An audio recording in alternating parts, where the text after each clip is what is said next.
I'm Susan Murphy. Tonight on KPBS Evening Edition, a new form of diabetes discovered by San Diego researchers and its unexpected link to weight.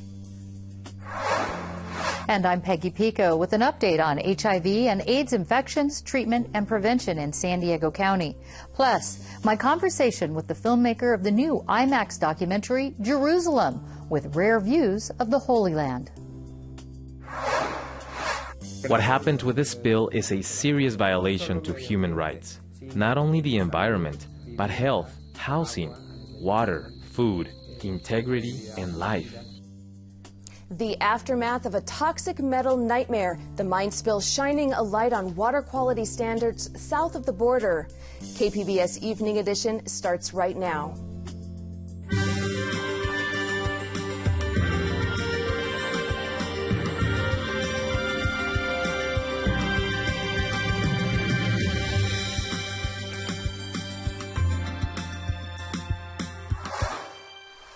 Good evening. Thanks for joining us. A face-to-face with neighborhood high school students could soon be part of training for San Diego police officers.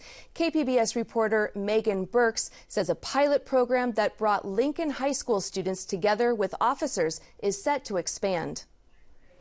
County and school officials today announced a plan to help ease tensions between police and the community. San Diego's National Conflict Resolution Center recently brought together dozens of Lincoln students and police officers from the nearby Southeastern Division for a one-day communication training. They focused on overcoming bias and finding common ground. Students say police shows of force are common in their neighborhood, which is known for gang activity but has relatively low violent crime rates. I did have animosity towards them because of the community I live in my past, but now from going to this training, I actually feel like I give them more respect because of I know why they do things now. I feel like it's definitely the first step there, studying with the younger generation because that way we can grow up to see law enforcement in a different perspective. Organizers say entrenched inequality is still part of the problem, but improving communication paves the way for more substantive policy and social change. The program comes as the police department is poised to graduate its most diverse academy in recent years. And earlier this month, the city's Public Safety Committee voted to extend the department's contract with weapons and camera manufacturer Taser to outfit officers with body cameras. Zimmerman rolled out the technology in 2014 to help increase trust in the community. County Health and Human Services funded the program at Lincoln and plans for it to become regular practice across the district and police divisions. Megan Burks, KPBS News. Right now, authorities are on scene of a helicopter crash in the North County. The crash scene is at McClellan-Palomar Airport in Carlsbad. Authorities are trying to confirm any reports of injuries. We'll have more updates on air and online at kpbs.org. Water consumption in San Diego drops despite record-breaking heat. Authorities report last month water use came in at 19% less than in October 2013. Officials say it's the fifth straight month of large declines. State mandates to cut back on water use are in effect through February. But Governor Jerry Brown has issued an executive order to possibly extend those mandates through October of next year. San Diego residents are bracing for sticker shock on the price of water. The City Council approved a series of 5 water rate increases yesterday. Public comment on the rate increase lasted 2.5 hours. City staffers say the rate hikes were necessary to fund infrastructure improvements. They also wanted to improve San Diego's water independence. The rate hike to customers starts at nearly 10% and it takes effect in January. It's the next phase in a development debate in North County. Carlsbad will hold a special election in February over an upscale shopping center off a coastal lagoon. KPBS's North County Bureau's Allison St. John says the community is in a split over development and the developer. This project has really divided the community in Carlsbad. Developer Rick Caruso proposes to build a shopping and entertainment center anchored by Nordstrom on the south shore of the Agua Hedionda Lagoon and preserve the rest of the 200-acre property as open space. Here's what residents Roseanne Bentley and Fran Ratelet had to say at last night's council meeting. Caruso seduced the city council into trusting that he will build a coastal village that will not create a traffic choke point on Cannon Road or degrade the lagoon. And the truth is, that's exactly what it will do. We've been deceived, lied to, intimidated, and betrayed. It's the man behind the plan. He has the highest integrity of any developer you could ever meet, and he has a reputation that is above reproach. So the community may be divided, but the Carlsbad City Council voted unanimously not to wait till next year's general election, but to hold a special election in February. That's what the developer, LA-based Rick Caruso, asked for. The developer has already spent $5 million to win support, while opponents have collected just $18,000 to gather the signatures for this referendum. So the campaign leading up to February 23rd promises to be a David and Goliath battle. Alison St. John, KPBS News. A Nobel laureate has been named the new president of the Salk Institute for Biological Studies in La Jolla. 66-year-old Elizabeth Blackburn will become the first woman to head the institute. The molecular biologist was awarded the Nobel Prize in 2009 for her research into aging. She starts January 1st. Why do some people develop diabetes even though they're not overweight? KPBS science reporter David Wagner says scientists at the Salk Institute are finding out. The researchers say they've identified a new form of diabetes. Unlike type 2 diabetes, it's not linked with obesity. In this new study, the researchers found that diabetes can arise in lean mice from the buildup of a particular immune cell in fat tissue over time. The Salk Institute's Ronald Evans co-led the study. He says it could explain why even thin older people can be diagnosed with diabetes. Doctors and patients think because they're thin, they're under the impression that it's not a condition that they can get. And in fact, what we show in this paper is that is not true. Evans and his colleagues also found a way to block this immune cell accumulation in the mice, protecting them from this form of diabetes. More research is needed to explore treatments for humans. David Wagner, KPBS News. The Centers for Disease Control and Prevention says more than 1 million Americans are living with HIV. Actor Charlie Sheen just announced he has lived with the disease for the last 4 years. Peggy Pico has an update on HIV in San Diego. More than 20,000 people in San Diego County have HIV or AIDS, and about 1 person a day here is newly diagnosed. Despite effective treatment, there's no cure for the disease. Joining me with the lingering challenges and a personal account of living with the disease are my guest, Ian Johnson, Special Events Director at San Diego's LGBT Center, and Dr. Dan Lee, HIV specialist at the Owen Clinic in Hillcrest. And Dr. Lee, what do HIV infection rates look like today in San Diego County, and are there certain trends you're seeing? Yeah, the HIV infection rate has been, I think, fairly stable. There's maybe a slight decline in terms of the actual rates themselves, but certain populations are being disproportionately affected. Primarily, I think we're starting to see more cases of women, and especially here in San Diego County, because we're so close to the border, we see a lot more Latino women. But certainly African American women are also affected as well, too, disproportionately. That's the trend you're seeing now. Well, we've heard a lot lately about this undetectable HIV. What does undetectable HIV mean? Yeah, so undetectable actually refers to the viral load, and the viral load tells us how much virus is in a person's bloodstream. And so when someone is undetectable due to being on HIV medications, then it is at a level that we cannot detect in the blood. However, this doesn't necessarily mean that this is a cure, as HIV can exist in other places, such as in the lymph nodes, in the brain, and the liver, and other places. So it's important to still get tested and follow-up treatment? Absolutely. I see. Ian, you've been living with HIV for more than a decade, I understand. How has that changed your life? I've been through my moments. When I first found out my diagnosis, it was rough. I had a couple dark years, and I think it was because of the stigma that's associated with it, and I couldn't handle it. But overall, my health, despite when I was first infected, I was very sick. But then, once I started my medications and became undetectable, it is like a life-changing experience in the sense of, I couldn't deal with my status. And then once I started these medications and became undetectable, it literally is, it's a liberating experience. And it makes you just, HIV is just a thing. It's just the thing that I live with. And you recently talked about your experience in the LGBT Weekly. Why did you go public with your journey? This is back in September. Yeah, it's fairly new. A lot of my close people in my life knew that I was. I'm very active in my community. And I think I just wanted to get out and let people know that, hey, being undetectable it's a great thing, and I want people to know not to be scared, to go in and get tested, because there are the medications that control this and make you live a great life. And Dr. Lee brought this up, the stigma. Do you think the stigma still exists?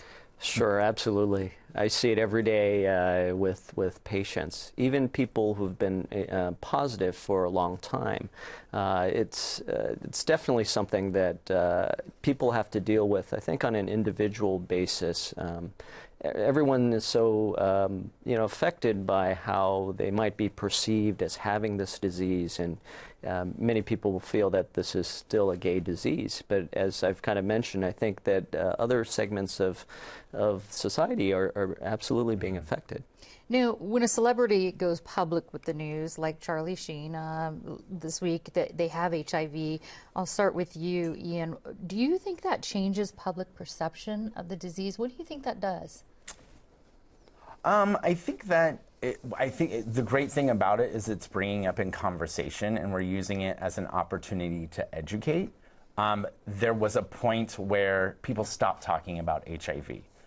That's when we were seeing like new infections, because people felt that that others were not dying from this disease. So when people like Charlie Sheen are actually coming out and speaking about it, the conversation is there again, and it's, we're telling each other, hey, you can live a long, healthy life. So it's an educational opportunity. Do you think the same thing, Dr. Lee? What can you add to that? Or do you think it could have some detrimental impacts? Well, I think I agree with Ian. I think that this is good press in the sense of certainly bringing this issue out to light. It's been quite a while since an athlete or anyone has talked about HIV, and I do think that part of that is because of the success of our HIV medications, is that people have been living long, and so I think we just don't talk about it anymore, and this really does open the dialogue. Well, it certainly did. Dr. Daniel Lee and Ian Johnson, thank you so much. Thank you. Making downtown living a reality for low-income families and the formerly homeless, San Diego leaders kicked off a new affordable housing project in the East Village today. They say Alpha Square Apartments will have a couple hundred units. The project cost nearly $48 million. It's not enough just to have a tent up from Thanksgiving to Easter and say the job is done. It's not done. It's 365 days a year in facilities like Alpha Square, where folks are not just housed, but they're given the services to actually get off the streets for good. The San Diego Housing Commission awarded housing vouchers that will allow very low-income tenants to pay up to 30% of their income toward their rent. The apartments will remain affordable for 55 years. Investigators are still trying to determine the long-term effects of last summer's toxic spill from a defunct gold mine into the Colorado River system. Another spill in northern Mexico, just 25 miles from Arizona's border, could offer a look at the impact of a worst-case scenario. Reporter Valeria Fernandez tells us it could include the economy, public health, the environment, and basic human rights. Last year, 11 million gallons of toxic chemicals spilled from the Grupo México Buenavista del Cobre copper mine into the Bacanuchi and Sonora rivers. The spill traveled almost 200 miles and impacted nearly 25,000 people, including Zoila Lopez and her family. At first, we thought that we were safe because Grupo México brought us water in jugs and trucks. But after consuming that water, we started having health problems. My children started having rashes all over their skin and on their head. They started to lose their hair. My husband and I did too. And we haven't received the care that we asked for. Weeks later, my health got worse. My children are little, and I couldn't get out of bed to cook for them. Grupo Mexico and authorities said they distributed clean water to families after the spill, but they didn't answer questions about where it came from or how it was tested. They did recognize that Zoila Lopez and her family are among 360 people with health problems tied directly to the river's contamination. The doctor tells me that my blood test doesn't show high levels of heavy metals, that I'm at the limit, but she's sure that my symptoms are from arsenic. Grupo Mexico, a global mining conglomerate, failed to immediately notify Mexican authorities about the spill. The government didn't find out until 26 hours later, after the public started to complain. We acted immediately against the mine. We shut it down. We shut down all the water wells. Adolfo García Morales, then a Sonora delegate to the Mexico Ministry of the Interior, says the inspectors couldn't anticipate the spill because the company was operating illegally. But watchdog attorney Luis Miguel Cano disagrees. It wasn't an accident. It wasn't an act from nature. It was an incident that happened in a permissive environment. Less than 2 months later, the spill was followed by a real natural disaster. Hurricane Odile caused the Sonora River to overflow its banks, inundating the land with toxic water. When the flood came with the contamination, it was so much that it covered all those lands where my husband had peanuts, green chili peppers, corn, and sorghum. Now he's farming again, but we don't know if he'll be able to sell what he produces, because people say the Rio Sonora brand is all contaminated. The sanctions we imposed over the company are the highest we've ever had in the history of Mexico. The mine was fined nearly $1.5 million for more than 50 violations, and a separate criminal investigation continues. An agreement was reached with the federal government that compelled Grupo Mexico to create a $150 million trust fund to offset the damage from the spill. Zoila Lopez's husband, Armando Enriquez, received $7,000 of that, but he says his costs are 4 times greater. It doesn't even cover our expenses. I'm very unhappy with that. They should have paid what was fair, what we were expecting to make. The government has approved a cleanup plan proposed by the mine, and work's been done up to 30 kilometers from the spill. But Cano, the watchdog attorney, says that only covers land owned by Grupo Mexico. The people affected live much farther away. The company and the government's promises have only been in their speeches. They promise to restore the area, but they don't have a comprehensive environmental plan for remediation. We can't say that it's been 100% remediated. The remediation plan is for 5 years. In a great portion of the river, the water doesn't have any problems. This guarantees that the cattle water, the irrigation water, as well as the water for human consumption doesn't have any problems. Those people who say that everything is going well, they should come and milk a cow every day. They say it's clean. They should come and drink a glass of milk from those cows. We drink it because we have no other choice. Enriquez's family and others are suing Grupo Mexico and the Mexican government with help from Poder, a community advocacy group. We're not asking for money. We want to be active participants in the sampling process. We want to see where it's done, from which animal, crop, or water well, and to know which laboratory they'll take it, so we know that it's reliable. What happened with this spill is a serious violation to human rights. Not only the environment, but health, housing, water, food, integrity, and life. I inherited these lands from my dad. He taught me how to work here. Just like you see my kids playing over there. That's what we used to do. It's reason like this that It happens in so many places. This is why there's migration to the U.S. For Armando Enriquez's family, who live more than 100 miles from the mine, it's unclear when the cleanup efforts will reach their land. Despite repeated attempts, Grupo México declined to comment for this story.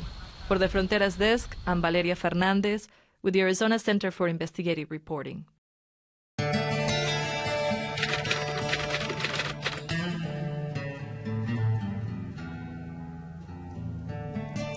This just into our newsroom. 2 people have died in the helicopter crash in North County. Authorities have closed McClellan-Palomar Airport in Carlsbad for the investigation. We'll have more updates on air and online at kpbs.org. A new IMAX film opening at the Reuben H. Fleet Science Center offers a stunning look at the city of Jerusalem from above the city. Peggy Pico talks with the filmmaker about the documentary. The documentary Jerusalem, narrated by Benedict Cumberbatch and presented by National Geographic Studios, takes you inside the Church of the Holy Sepulchre and includes aerial views of the Western Wall and the Dome of the Rock. Joining me is the film's director, writer, and producer, Daniel Ferguson. And Daniel, you've said this documentary is not about politics, not about religion. What is it about? Goodness, it's about curiosity, it's about the imagination, it's really about how we're all related to this city. I think that no matter what your point of view is, so much of our culture in the West comes from this small city.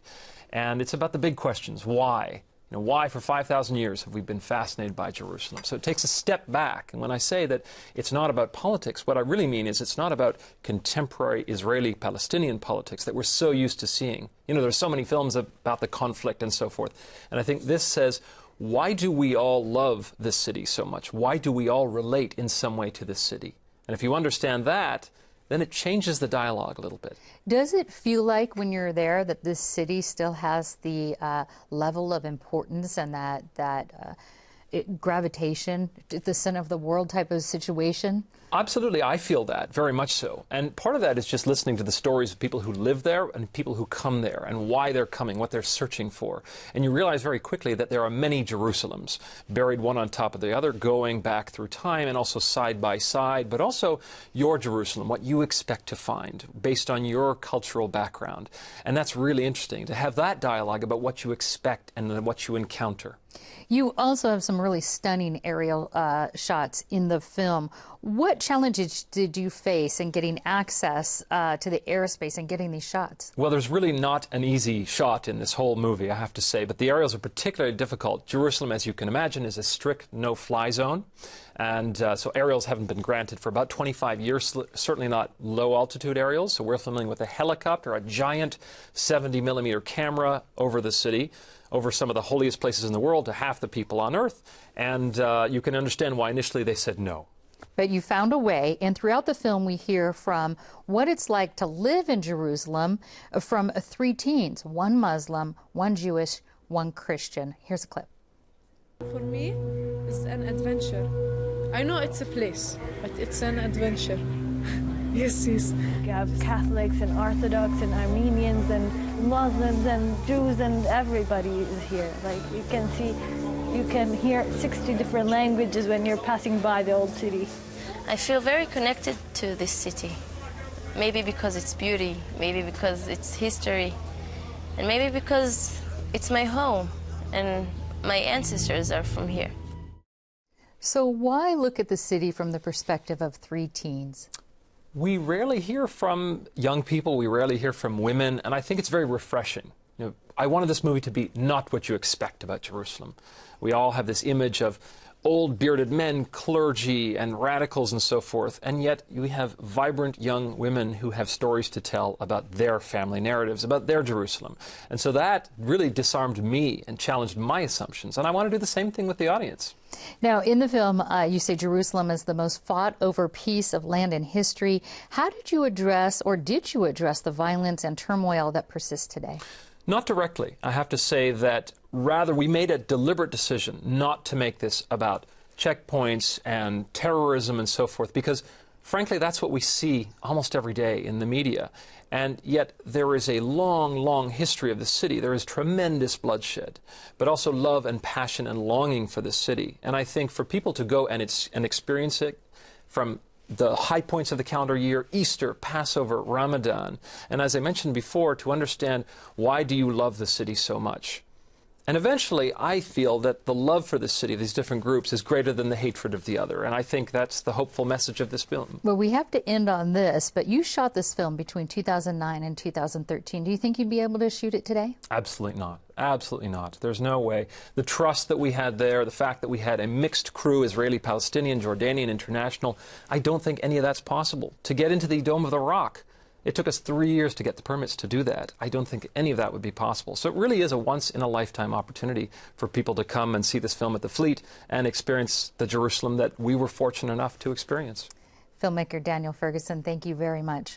Thank you. And I want to let folks know that the IMAX film, Jerusalem, opens this Friday at the Reuben H. Fleet Science Center in Balboa Park. More information at kpbs.org. It felt like spring in San Diego today, a mix of sun and clouds by the coast with 70s, even hotter in the inland valleys with 80s, 60s and 70s in the mountains, 70s and 80s in the deserts. You can find tonight's stories on our website, kpbs.org/evening edition. Thank you for joining us. Have a great evening.